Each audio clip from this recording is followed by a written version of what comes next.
नमस्कार। Colonel academy के इस ऑनलाइन प्लेटफार्म पर आपका एक बार फिर से स्वागत है। आज हम कोई चैप्टर नहीं पढ़ने वाले हैं, बल्कि आज हम कुछ विशेष चर्चा करने वाले हैं और वो चर्चा है यूपीएसआई की भर्ती को लेकर के। बड़ा ही विवादास्पद रही है। यहाँ पर मैं कहना चाहूँगा आपसे कि वर्ष के जो 12 महीने होते हैं उसमें सबसे गर्म महीना होता है जून का, अपनी भौगोलिक दशाओं के कारण।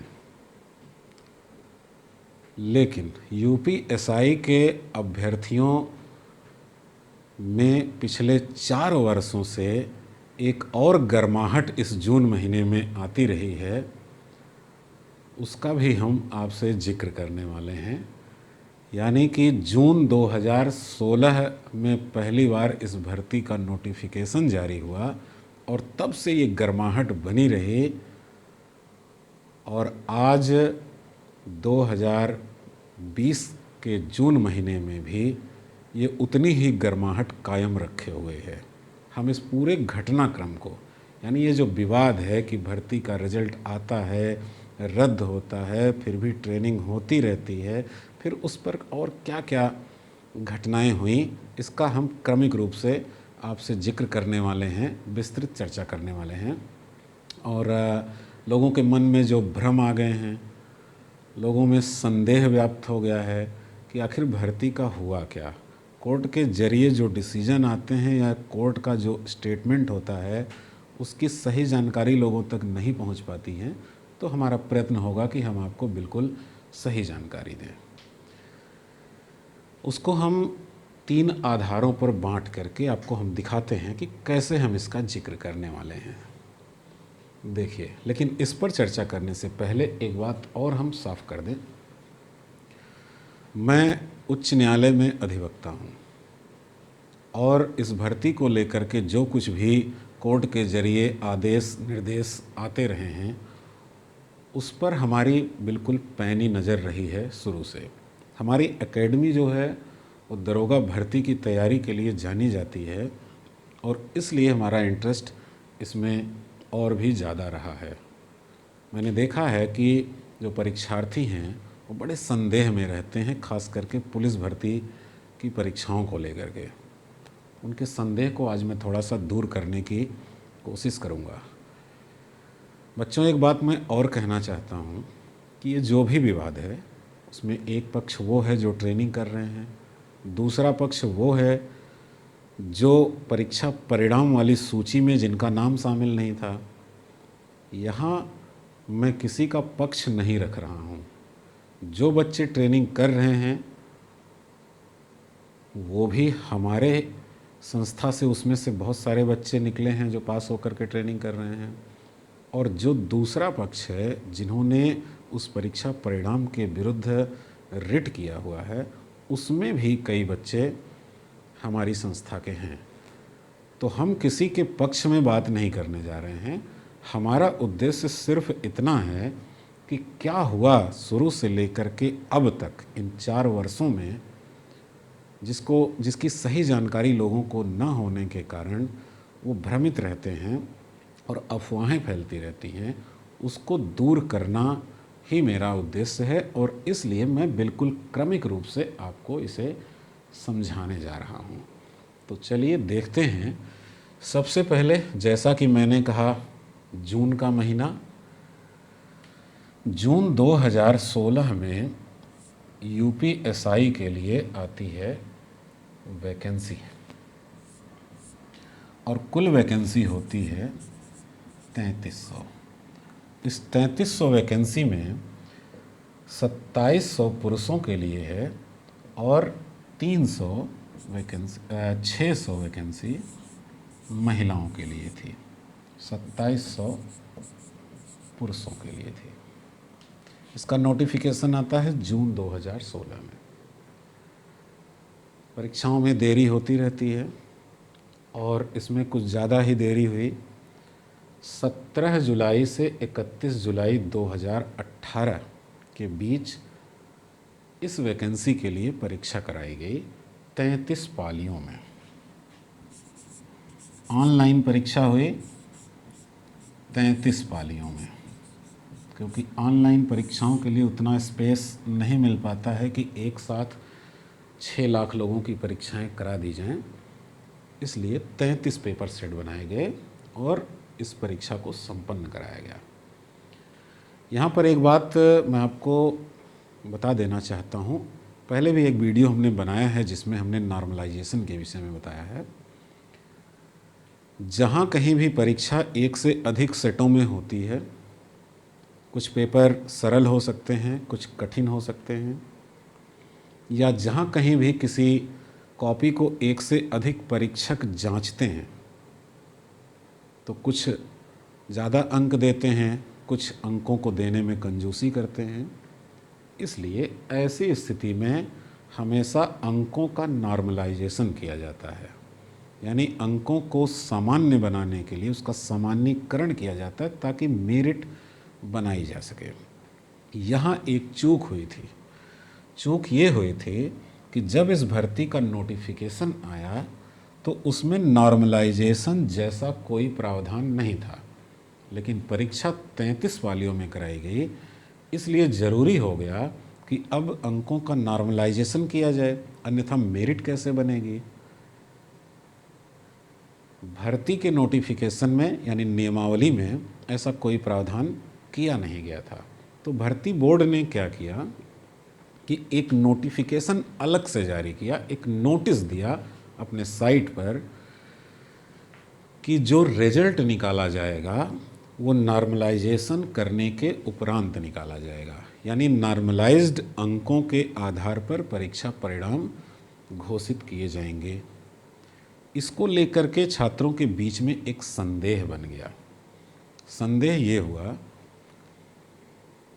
कि परीक्षा देने के बाद जिन छात्रों को लगता था कि वो सभी विषयों में 50% से ज़्यादा अंक प्राप्त कर सकते हैं प्रारंभिक रूप में, यानी कि प्राथमिक रूप में, यानी कि रॉ अंक बिना कुछ भी उसमें किए हुए 50% से ज़्यादा सभी विषयों में, उनको लगता था कि उनका कंपटीशन आसान हो जाएगा क्योंकि बाकी बाहर हो जाएंगे। वही छात्रों का एक ग्रुप ऐसा भी था जो किसी न किसी विषय में अपना पेपर मिलाने के बाद, उसके आंसर मिलाने के बाद उनको अंदाज़ा लगा कि वो किसी न किसी विषय में 1-2 अंकों से पीछे रह सकते हैं क्योंकि पेपर कठिन था, और अगर नॉर्मलाइज कर दिया जाए तो शायद वो अंक बढ़ जाएं और 50% के ऊपर हो जाएं। तो ये 2 तरह के छात्रों का एक गुट बना, और इस तरह से कि किसका पक्ष मजबूत रहे, इस नॉर्मलाइजेशन नोटिस के विरुद्ध इलाहाबाद उच्च न्यायालय में बच्चों के एक ग्रुप के द्वारा याचिका दाखिल कर दी गई कि अंकों का नॉर्मलाइजेशन नहीं होना चाहिए। रॉ अंकों के आधार पर ही जिनका 50% प्रारंभिक रूप से सभी सेक्शन में प्राप्त कर चुके हैं, उन्हीं के द्वारा उन्हीं के अंकों को लेकर के मेरिट बनाई जाए। अब ये विवाद हो गया, यानी कि कोर्ट में रिट हो गई। अब रिट हो गई तो परीक्षा परिणाम में जाहिर सी बात है कि देरी हो गई।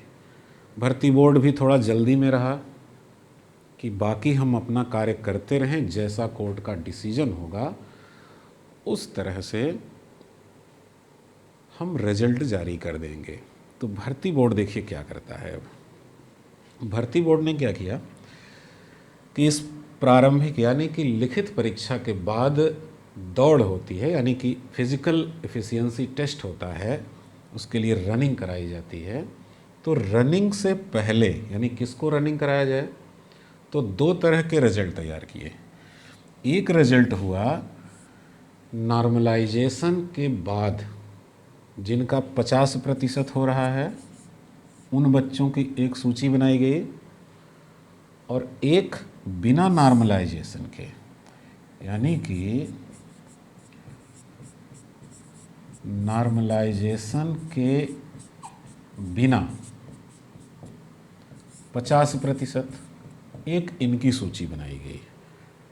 ध्यान से समझ लीजिए, एक तो उन बच्चों की सूची बनाई गई जो सीधे सीधे सभी विषयों में 50% या उससे ज़्यादा अंक प्राप्त कर चुके हैं, और एक लिस्ट तैयार की गई कि नॉर्मलाइजेशन कर दिया जाए अंकों का, और अब देखा जाए कि कौन 50% या उससे ज़्यादा अंक प्राप्त किया हुआ है, उसकी एक सूची बनाई गई।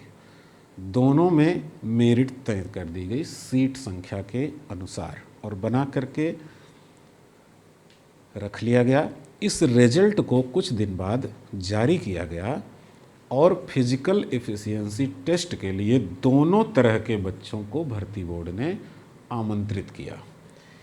यानी कि नॉर्मलाइजेशन करने के पहले वाले 50% और नॉर्मलाइजेशन करने के बाद वाले 50% दोनों बच्चों को बुला करके दौड़ करा लिया गया। भर्ती बोर्ड सोच रहा था कि जैसा भी कोर्ट का डिसीजन आएगा उसी में से हम परिणाम घोषित कर देंगे। अब ये स्थिति बहुत दिनों तक बनी रही, कई महीने चलती रही। लेट हो रहा था परीक्षा परिणाम को लेकर के। इसी बीच क्या हुआ कि 2018 में एक याचिका दाखिल की जाती है। अब ध्यान दीजिएगा, अब हम इस दूसरे परीक्षा परिणाम और उसके पीछे की घटनाओं पर आ रहे हैं।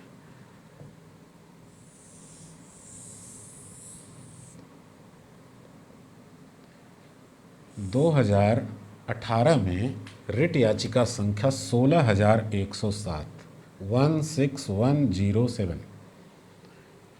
दाखिल की गई थी और मांग की गई थी कि परीक्षा परिणाम जारी किया जाए। देरी भी हो रही थी, भर्ती बोर्ड भी रिजल्ट निकालना चाहता था।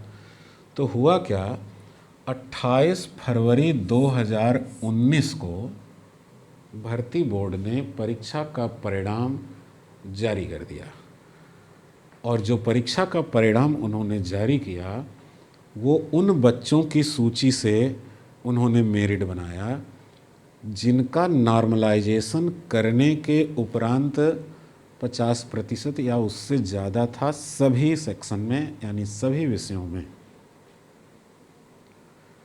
यानी फिजिकल टेस्ट दोनों का करवाया, लेकिन अभी कोर्ट का डिसीजन आया भी नहीं है।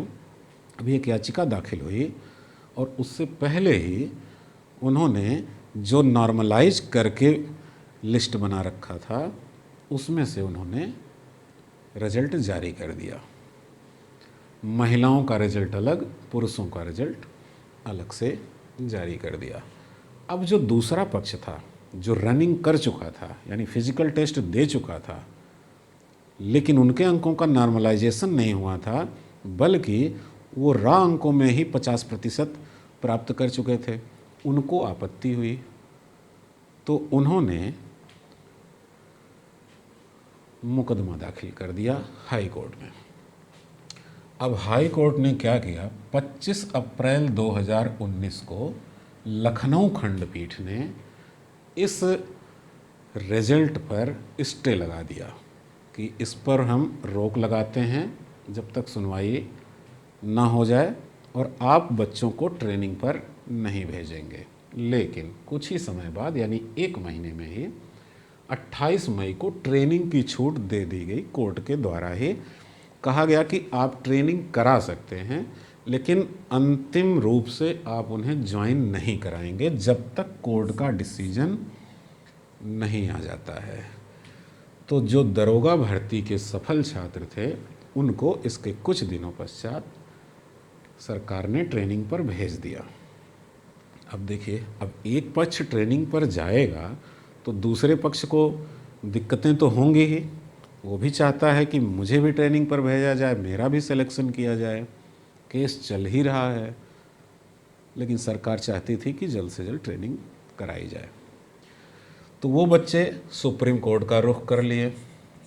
सुप्रीम कोर्ट ने इलाहाबाद उच्च न्यायालय को एक विशेष आदेश दिया कि स्पेशल बेंच बना करके उसमें आप सुनवाई करिए, हम इस मामले में फ़िलहाल हस्तक्षेप करने वाले नहीं हैं।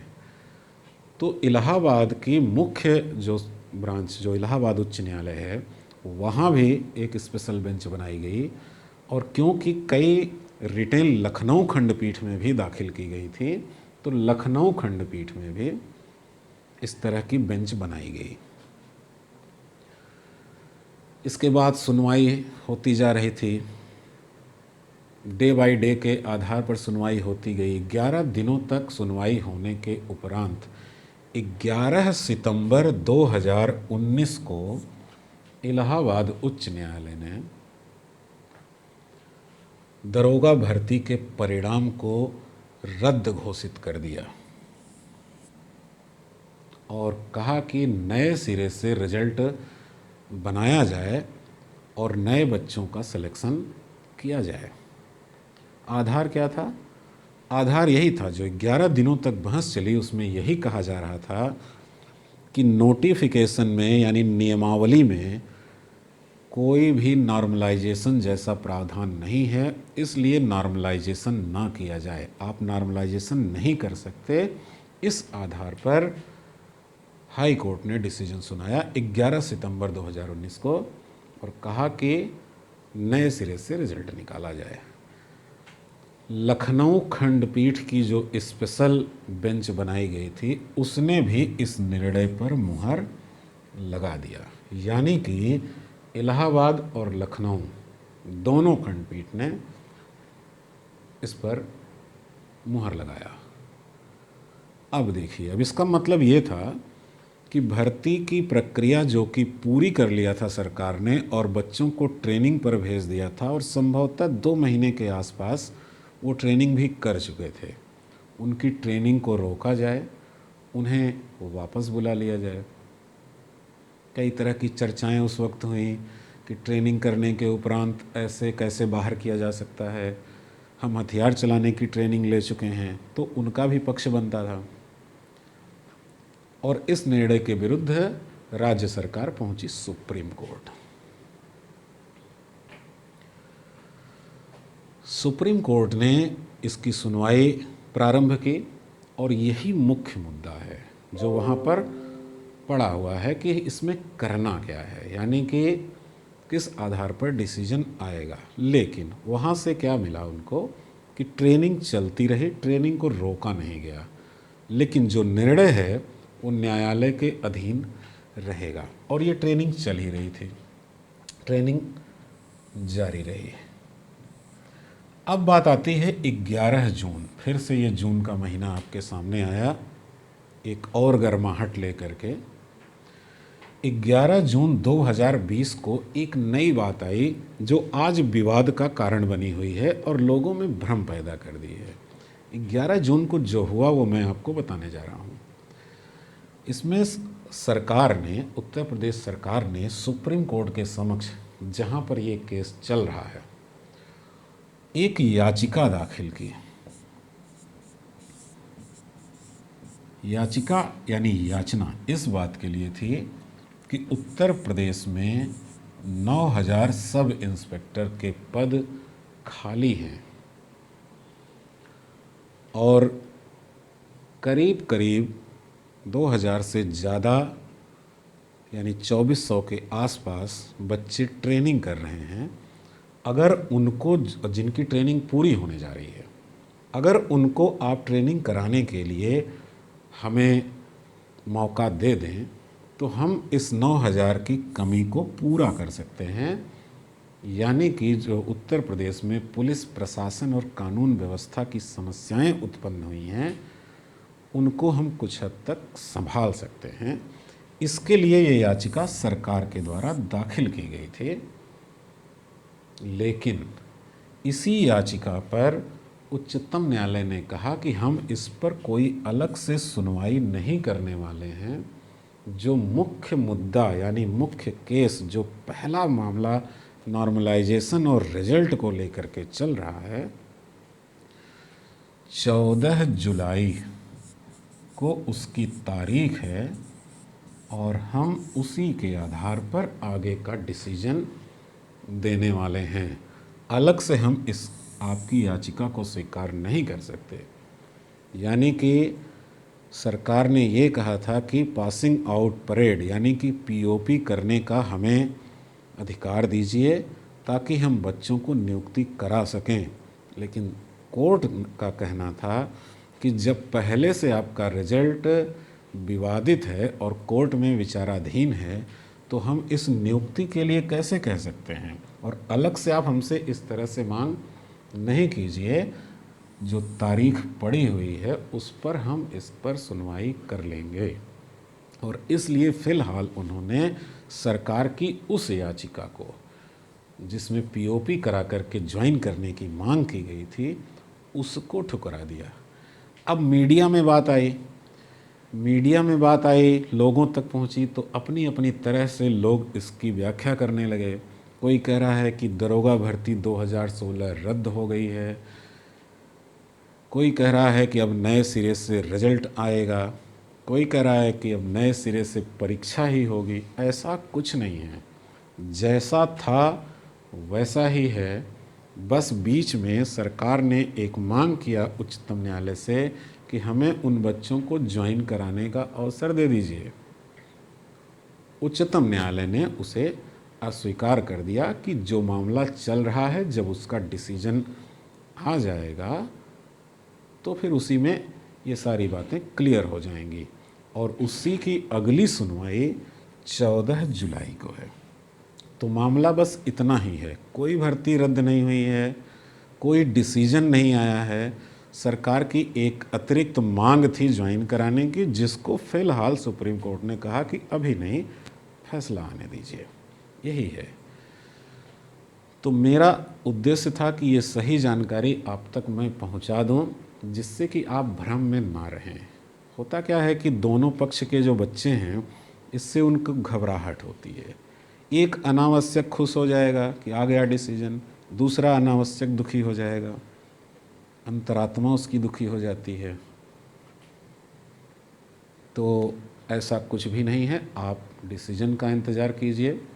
पर्सनली अगर राय देनी है कि क्या होना चाहिए, व्यक्तिगत हमारी राय हो, तो व्यक्तिगत राय के आधार पर मैं यही कहना चाहूँगा कि 1 साल से ज़्यादा समय तक बच्चे ट्रेनिंग कर चुके हैं, उनको भी बड़ी उम्मीदें हैं, उनका भी भविष्य है, तो उन्हें भी बनाए रखा जाए।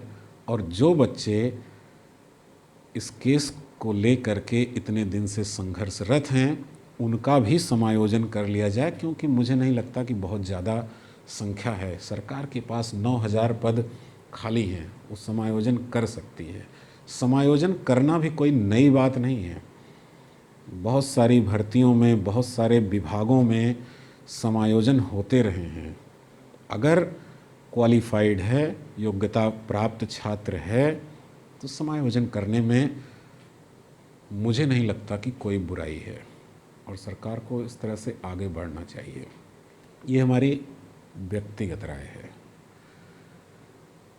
बाकी अगर कोई डिसीजन आता है, दूसरा पक्ष उसके खिलाफ होता है, किसी के साथ उसका मनचाहा परिणाम यानी कि जजमेंट नहीं आता है, तो फिर ये मामला लंबा खींचेगा और भर्ती में देरी हो जाएगी। तो वेट करिए 14 जुलाई को, देखिए क्या होता है। बाकी और कोई ज़रूरत की जानकारियाँ होती रहेंगी तो मैं आपको वीडियो के माध्यम से देता रहूँगा। आज के लिए तो बस इतना ही। बहुत बहुत धन्यवाद।